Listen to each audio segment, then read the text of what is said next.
What if there was a place where nothing was impossible?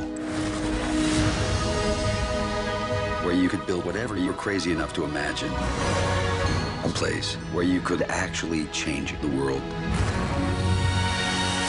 You want to go?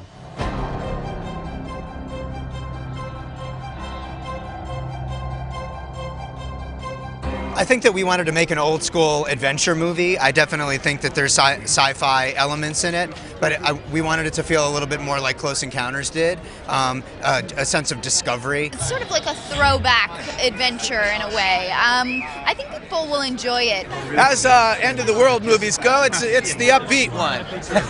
It is a little upbeat. I do like an upbeat end of the world film. You know, you don't get those all that often. There's nothing more exciting than someone who's leading sort of a relatively mundane life and then they get a glimpse of a world beyond. Okay.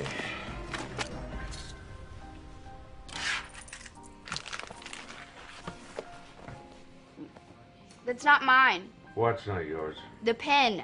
I've never...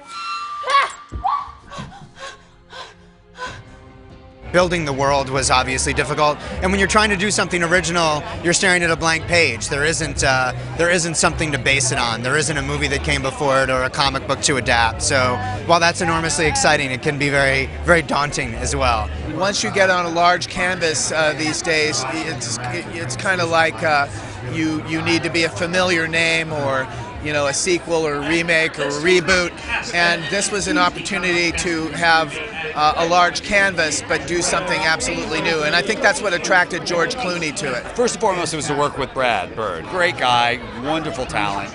I loved the idea, I loved the themes of the movie. I liked that it was original for some. I wanted to do it. It was just a great experience, and I worked with an amazing crew and amazing cast, and yeah, everyone was just so fun to work with.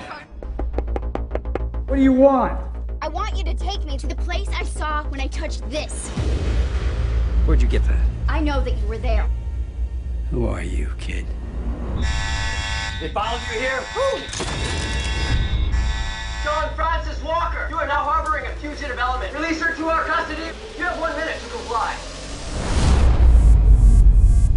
Aside from yourself and Hugh Laurie, you've got some incredible young actors as well. I mean, seeing them come through must have been a treat. Well, I don't care for them, I'll tell you that right off the bat. I don't like the young ones. Rafi's unbelievable. Britt's fantastic. The kids were amazing actors, so really fun. Britt was like a big sister to me. I had so much fun, and she's like an idol. She's just amazing. George had so much fun working with him. He's really, really talented. He's just like, wow. It was very, very good fun. For whatever reason, villains are generally speaking more fun to play than heroes. I wouldn't know, actually. I don't have a lot of experience of playing heroes. It feels kind of like a Disney ride to me. It feels like, this really awesome story, and it's told with exciting, fun things.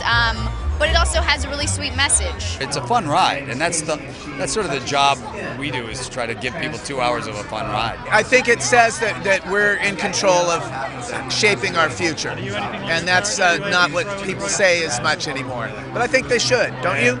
Yes. You wanted to see Tomorrowland. Here it comes.